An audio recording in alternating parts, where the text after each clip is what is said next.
જય શ્રી કૃષ્ણ, જય માતાજી, હર હર મહાદેવ।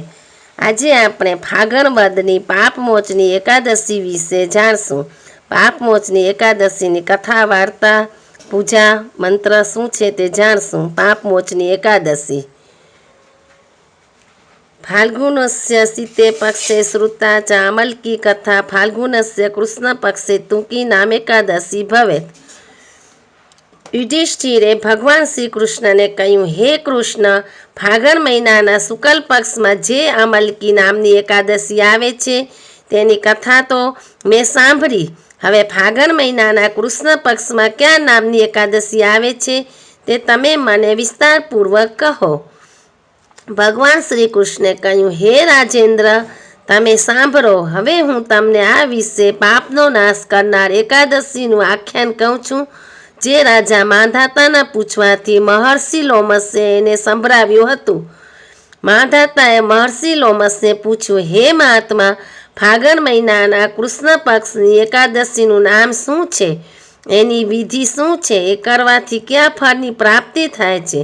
કૃપા કરીને આ બધું તમે મને કહો। મહર્ષિ લોમસે કહ્યું, હે નૃપ શ્રેષ્ઠ, આ એકાદશીને પાપમોચની એકાદશી કહેવાય છે। એ એકાદશીને પિશાચપણું છોડાવનારી પણ કહી છે। એ એકાદશી મનુષ્યની સર્વ ઈચ્છાઓ પૂર્ણ કરનારી તેમજ સિદ્ધિ આપવાવાળી છે।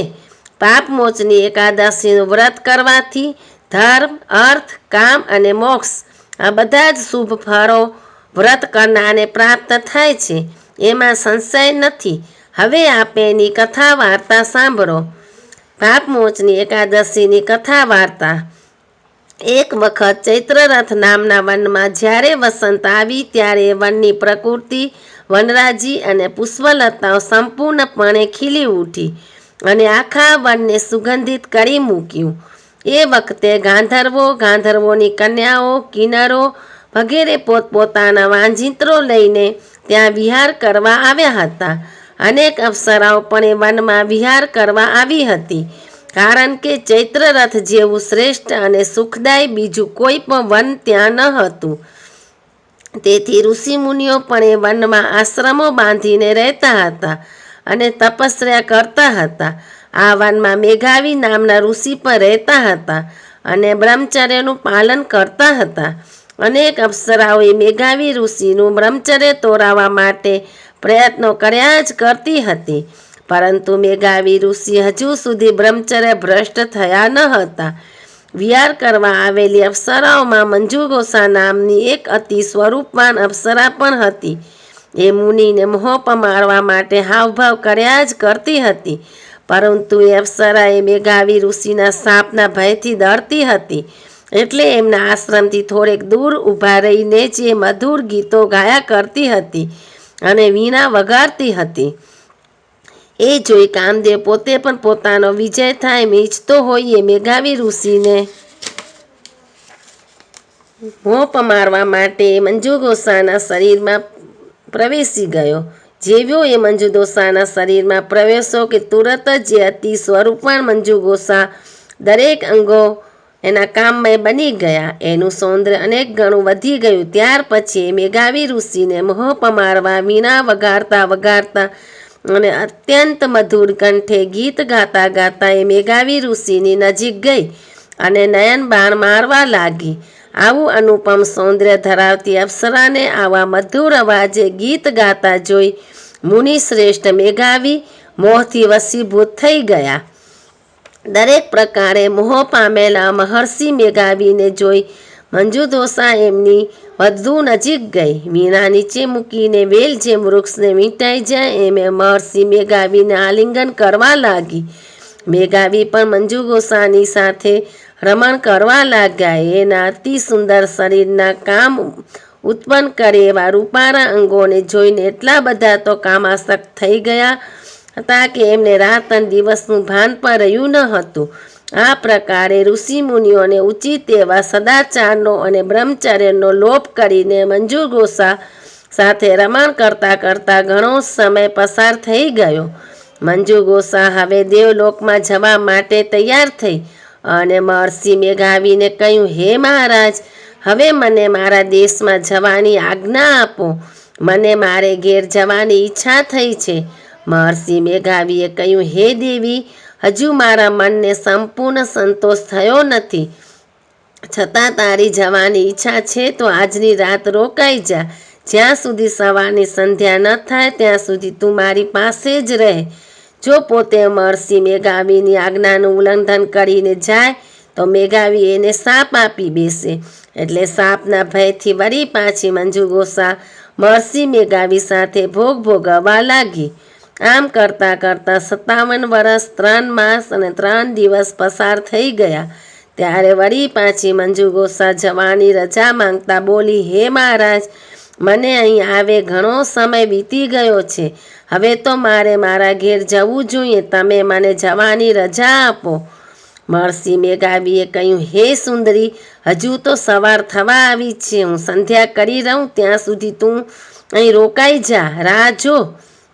મંજુ ગોસાએ કહ્યું, હે વિપ્રવર, આ તમારી આજકાલ કરતાં કરતાં તેમજ સવાર સાંજ કરતાં કરતાં કેટલા બધા દિવસો પસાર થઈ ગયા. વીતેલા સમયનો જરા વિચાર તો કરો. મહર્ષિ લોમશે કહ્યું, હે રાજન, મંજુ ગોસા અપ્સરાની વાત સાંભળીને મેઘાવી ઋષિ આશ્ચર્યચકિત થઈ ગયા. એમણે વીતેલા સમયનો હિસાબ કર્યો તો ખબર પડી કે અતિ સ્વરૂપવાન અપ્સરાની સાથે ભોગ ભોગવતા ભોગવતા 57 વર્ષ વીતી ગયા હતા. ઉગ્ર તપ કરીને એમણે મેળવેલા પુણ્યનો નાશ થઈ ગયો હતો. પોતાની તપસ્યામાં ભંગ પરાવનાર એ અપ્સરા ઉપર મેઘાવી ઋષિ અત્યંત ક્રોધે ચર્યા. અંગારા ઝરતી આંખે અપ્સરાને શાપ આપતા એ બોલ્યા, હે દુષ્ટ પાપીની, તને ધિક્કાર હો. હે કુલટા, તે મારી તપસ્યાનો ભંગ કર્યો છે. તે જ મારા પુણ્યનો નાશ કર્યો છે. તે જ મારા બ્રહ્મચર્યને ભ્રષ્ટ કર્યું છે. આથી તું પિશાચની થઈ જા. મહર્ષિ મેઘાવીના શાપથી વ્યથિત થઈને નતમસ્તકે પ્રણામ કરતા મંજુ ગોસા વિનયપૂર્વક બોલી, હે મહારાજ, મારા શાપનું નિવારણ કરો. સાચા સંત પુરુષોની સાથે 7 વાક્યો બોલવાથી સદબુદ્ધિ પ્રાપ્ત થાય છે. વળી આવા સજ્જનો સાથે 7 ડગલા સાથે ચાલવાથી એમના સ્વભાવની અસર થાય છે. તો હે સ્વામી, મેં તો આપની સાથે ઘણા વર્ષો વ્યતીત કર્યા છે. તો હે મહારાજ, મારા પર કૃપા કરીને આ શાપમાંથી મારો કેવી રીતે ઉદ્ધાર થાય તે તમે મને કહો. મહર્ષિ મેઘાવીએ કહ્યું, તારી સાથેના સહવાસથી મારા સંચિત પુણ્યનો નાશ થયો છે. મારી તપસ્યા ભંગ થઈ છે. તેમજ મારું બ્રહ્મચર્ય ભ્રષ્ટ થયું છે. છતાં તારા પર કૃપા કરીને જણાવું છું કે આનો એક ઉપાય છે, પરંતુ એ તું કરી શકીશ નહીં. એ વિશે મને શંકા છે. તુરત જ મંજુ ગોસા બોલી, હે સ્વામી, આપ જલ્દી મને ઉપાય જણાવો. ગમે તેવો આગ્રહ હશે તો પણ એ ઉપાય હું અવશ્ય કરીશ. મહર્ષિ મેઘાવીએ કહ્યું, હે દેવી, ફાગણ માસના કૃષ્ણ પક્ષમાં જે એકાદશી આવે છે એનું નામ પાપ મોચની એકાદશી છે. એનું વ્રત કરવાથી બધા પાપો નાશ થાય છે. માટે હે સુંદરી, હું એનું વ્રત પૂર્ણ શ્રદ્ધાથી કર. તું એનું વ્રત કરીશ જેથી તારું પિશાચપણું દૂર થશે. એવું કહીને મહર્ષિ મેઘાવી પોતાના પિતા ચ્યવન ઋષિના આશ્રમે ગયા. પોતાના પુત્રને જોઈને ચ્યવન ઋષિએ એને પૂછ્યું, હે પુત્ર, તે આ શું કર્યું? તે તો તારા બધા જ પુણ્યનો નાશ કરી નાખ્યો. આવું શાથી થયું?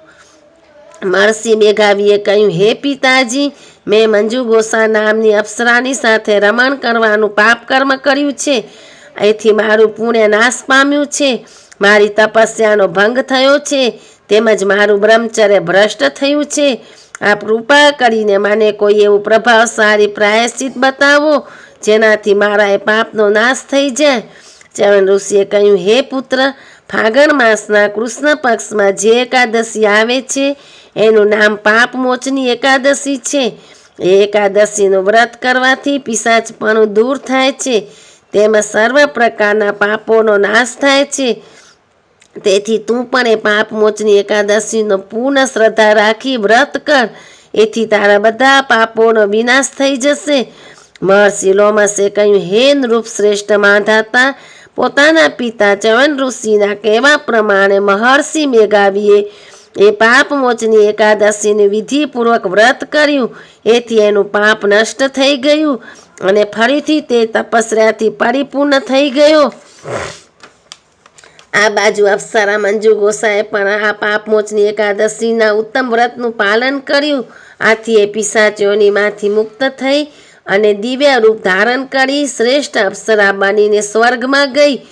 ભગવાન શ્રી કૃષ્ણે કહ્યું, હે યુધિષ્ઠિર, જે મનુષ્ય આ પાપમોચની એકાદશી વ્રત કરે છે એના સર્વ પાપો નષ્ટ થઈ જાય છે. વળી આ એકાદશીના મહાત્મ્યનો પાઠ કરવાથી, અગર તો એ સાંભળવાથી પણ 1000 ગાયોના દાનનું ફળ મળે છે. વળી જે મનુષ્ય બ્રહ્મ હત્યા કરનાર, ચોરી કરનાર, દારૂ પીનાર તથા ગુરુપત્ની સાથે વ્યભિચાર કરનાર હોય તે પણ આ પાપમોચનીનું એકાદશી વ્રત કરે છે તો તે સર્વ પાપોમાંથી છૂટી જાય છે. વળી આ ઉત્તમ વ્રત કરવાથી ઘણું બધું પુણ્ય પ્રાપ્ત થાય છે. વ્રતસ્ય ચાસ્ય કરુણાત પાપ મુક્તા ભવંતી તે બહુવ પુણ્યપ્રદ હેતત કરણાદ વ્રત મૃતતમ. ઓમ નમો ભગવતે વાસુદેવાય. હર હર મહાદેવ.